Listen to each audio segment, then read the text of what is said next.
किसान सेब के बगीचे में रहता था और रोज मजे से लाल लाल सेब खाया करता था। एक दिन किसान घर लौट रहा था, तभी उसने देखा कि एक बंदर पेड़ के नीचे तेज बुखार के कारण बेहोश पड़ा है।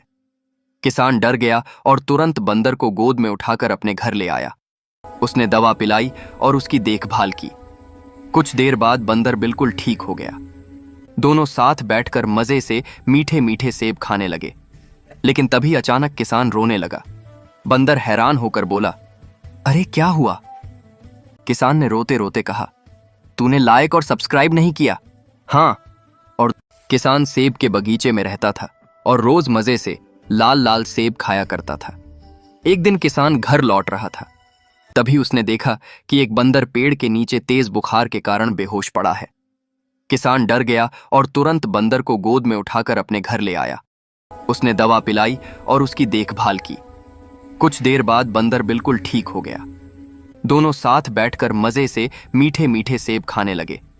लेकिन तभी अचानक किसान रोने लगा। बंदर हैरान होकर बोला, अरे क्या हुआ? किसान ने रोते रोते कहा, तूने लाइक और सब्सक्राइब नहीं किया। हाँ।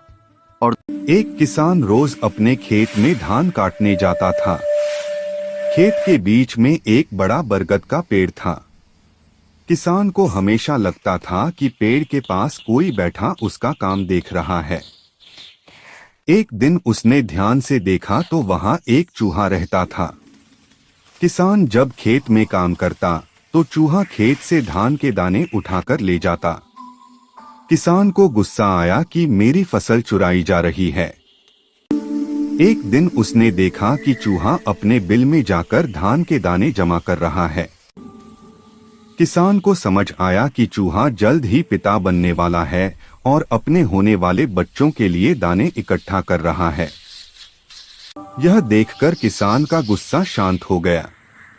खेत में अचानक मिली करोड़ों की पेटी। किसान अपने खेत में हल चला रहा था। अचानक उसका हल किसी सख्त चीज से टकराया। उसने मिट्टी हटाई तो अंदर एक पुरानी लोहे की पेटी मिली। पेटी खोलते ही किसान की आंखें फटी रह गईं। उसमें सोने के सिक्के और हीरों से भरी थैलियां थीं।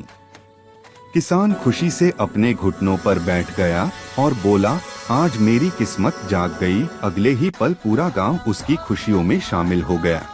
पार्ट 2 देखने के लिए लाइक सब्सक्राइब करें।